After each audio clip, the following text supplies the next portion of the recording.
మరోవైపు exit polls పై కేంద్ర ఎన్నికల సంఘం కీలక ఆదేశాలు జారీ చేసింది.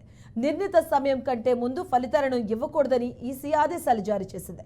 సాయంత్రం 6:30 తర్వాతే ఎగ్జిట్ పోల్స్ విడుదల చేయాలని తెలిపింది. ప్రజా ప్రాతినిధ్య చట్టం సెక్షన్ 126A/1 ప్రకారం నిబంధనలు పాటించాలి అని పేర్కొంది.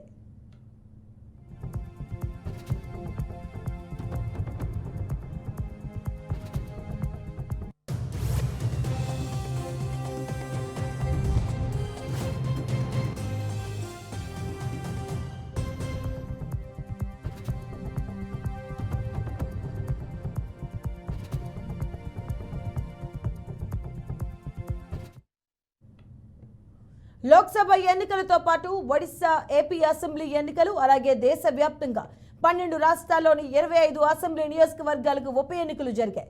ఇక పూర్తి స్థాయిలో పోలింగ్ ముగిసిన తర్వాతే ఎగ్జిట్ పోల్స్ అంచనాలు వెల్లడించాలంటూ పేర్కొంది.